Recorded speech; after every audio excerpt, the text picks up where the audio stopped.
让社恐神君遇上社牛天妃，简直不要太好看。作为一对双生姐妹花，人族公主离光清葵和离光夜谭早早被天界和尘渊界定下，成为储妃的不二人选。乍看之下，人族似乎成了最大赢家，和仙魔两族都攀上了亲戚。但实际上，人族示威，不敢得罪任何一家。在这场仙魔两界的拉锯战中，离光皇帝根本没有话语权，还得按照他们的标准来。清葵自小被培养的华贵端庄，以人族大计为己任。即使明知道少典有情大概率是要为天界牺牲，自己守寡了此余生，却义无反顾，毫无怨言。夜谭则立志要做尘渊恶煞，摆脱枷锁，活出自我。他们不在一起长大，难得的是姐妹不存在反目成仇这一说，相反惺惺相惜，相依相伴。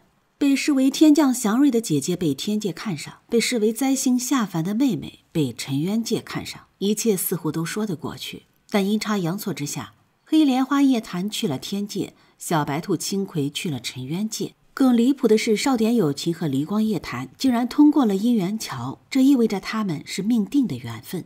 也正是因为姻缘桥，天界似乎没有对夜谭的身份起疑。虽然她看上去就像一个没有教养的臭丫头，错嫁的后果是什么？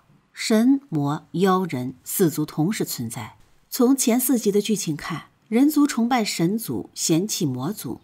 清葵被聘为神族天妃，夜谭被聘为魔族储妃。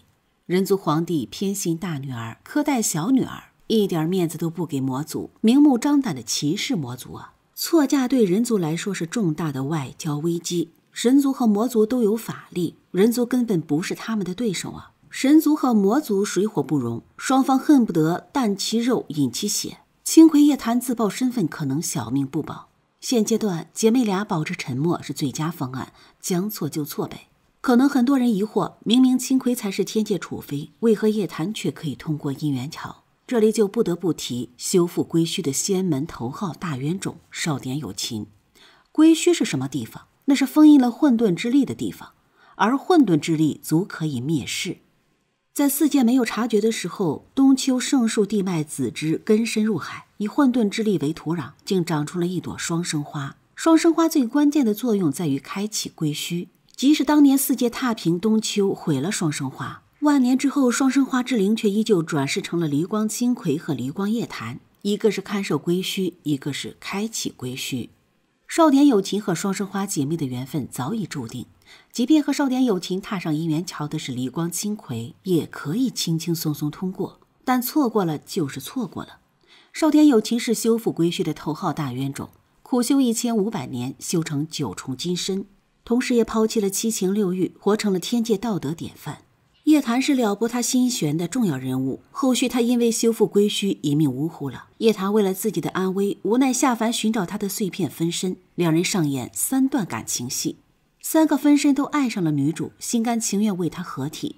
玄上君重返天界，同时得到了3个分身的记忆，自然而然地爱上了女主。所谓日久见人心，少典有情和夜谭渐生好感，朝风也对清葵情根深重。上演一出上错花轿嫁对郎，但美丽故事的开始，结局就在倒计时。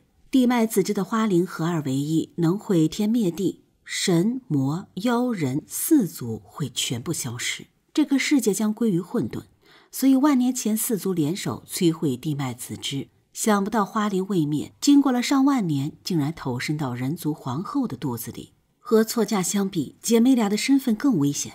万年前4界合力诛灭双花，如今他们依旧会对姐妹俩下手。双生姐妹的宣传照，清葵和夜谭手里拿着的就是她们的本体，姐姐是白花，妹妹是黑花。少典有情的职责是修复归墟，将混沌封印在归墟里，但是封印并不是永久的，神族不断需要年轻后辈奉献自己，保护4界的和平。双生花的真实身份一旦暴露，他们将成为4界的公敌。神族大皇子少典有情，魔族3殿下朝风保护不了他们。